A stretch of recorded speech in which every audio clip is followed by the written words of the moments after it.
Bon, 2025, c'est censé être l'année du changement. Tu sais, c'est le moment où tu es motivé à fond pour atteindre des objectifs de malade. Mais combien de fois t'as dit, cette année, je vais faire du sport tous les jours, ou je vais bosser mes révisions chaque jour. Mais quand février a commencé à arriver, la motivation disparaît, peu à peu, jusqu'à ce que la motivation qu'il y avait au départ n'existe plus. C'est le scénario qui arrive tout le temps, non? On se ment à nous-mêmes. On croit qu'on doit tout réussir tout de suite, mais la réalité, c'est qu'on a peur. On a peur de faire les actions pour avoir le résultat. Les gens ont peur, oui, ils ont peur de l'échec.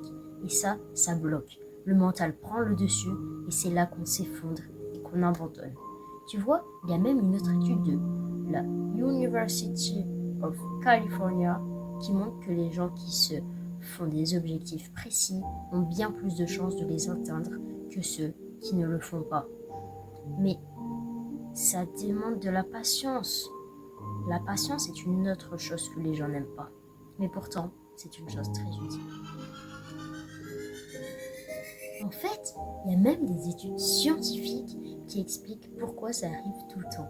Une étude de Scranton, qui est une université reconnue aux États-Unis, montre que 92% des gens qui se sont fixés des objectifs les abandonnent. C'est un chiffre énorme. Pourquoi ? Parce que nous avons tendance à avoir des attentes irréalistes et qu'on se met une pression énorme qui fait que notre cerveau craque. Alors, on ne va pas juste dire c'est trop tard et partir dans une dépression des résolutions ratées.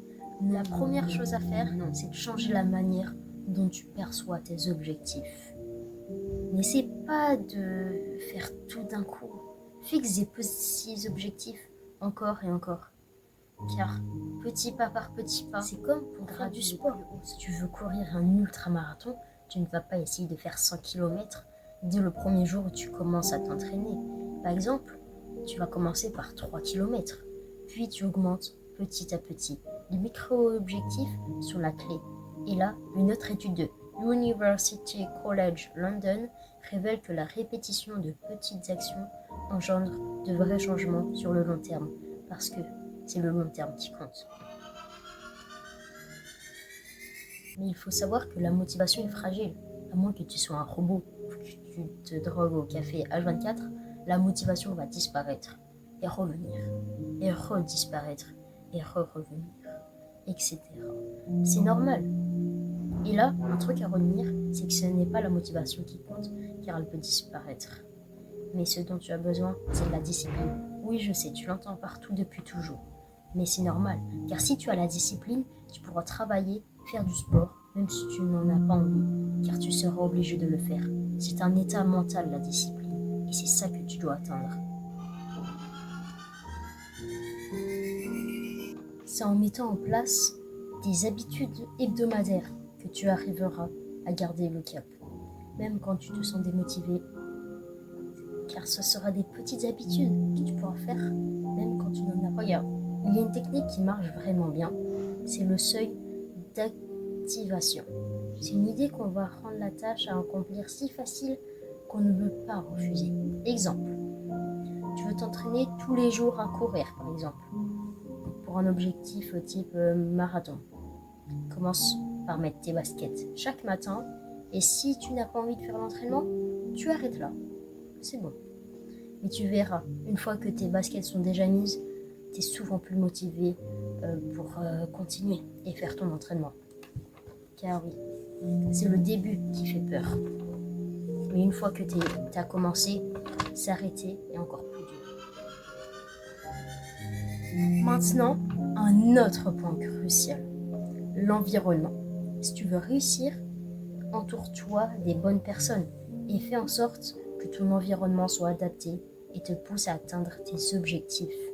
Tu sais, une étude de la Harvard Business School montre que les personnes qui s'entourent de gens avec des objectifs similaires ou même réussissent plus facilement. C'est simple, c'est comme s'ils te tiraient vers le haut. Personnellement, Avant, j'avais des gros qui jouaient à Brawl Stars H24. Mais maintenant, je traîne avec mes 2 gym bros. Je vais citer leur nom au cas où ils regardent. Avec eux, je fais que du sport. Au récré au collège, je fais des pompes. Je révise mes leçons. Ça, c'est un environnement qui te pousse vers le haut.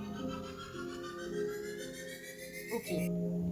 Si tu as échoué et que tu as abandonné, c'est pas la fin. Tu peux te relever. Faut arrêter de croire qu'échouer, c'est une malédiction. Non! Chaque échec, c'est une occasion d'apprendre. Car ce qui ne te tue pas est une occasion d'apprendre.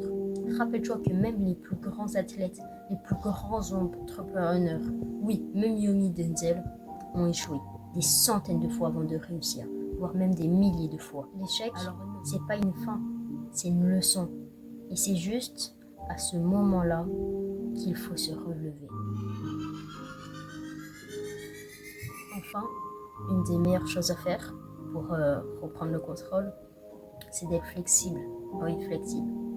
Tu t'attendais pas à ce mot, mais flexible. Oui. Tes objectifs peuvent changer, ton rythme peut évoluer, tu peux avoir des imprévus dans ta vie. Ne sois pas rigide. Adapte-toi, mais avance. Avance toujours. Peu importe ce qu'il y arrive, avance toujours. Ça peut sembler contre-intuitif, mais plus tu acceptes le changement, plus tu seras flexible, plus tu réussiras tes objectifs. Là, je vais pas lire le script, parce que ce que je vais te dire, ça vient du cœur. Dans la vie, on aura toujours des imprévus. Oui, toujours des imprévus. Mais si tu veux arriver à tes objectifs, je suppose qu'ils sont hauts, actuellement tu es bas. Eh bien, tu auras sûrement vers le milieu de la route quelque chose qui t'empêchera de les atteindre. Et bien, si tu étais rigide, l'inverse de flexible, tu ne pourras pas franchir cet objectif. Et si tu es flexible, tu pourras le contourner. Et ça, c'est la clé. Je suis sûr et certain que tu es prêt pour réussir ton année 2025.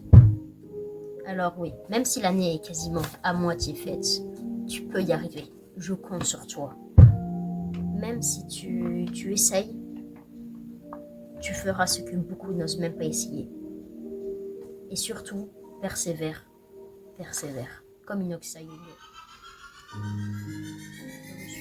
Il faut que tu sois prêt à accepter l'échec, à ajuster tes objectifs et surtout à ne jamais abandonner.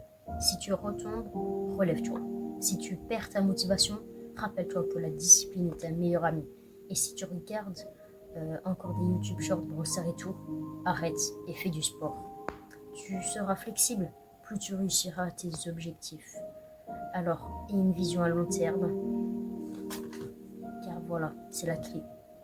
Pense plus tard au lieu de penser maintenant.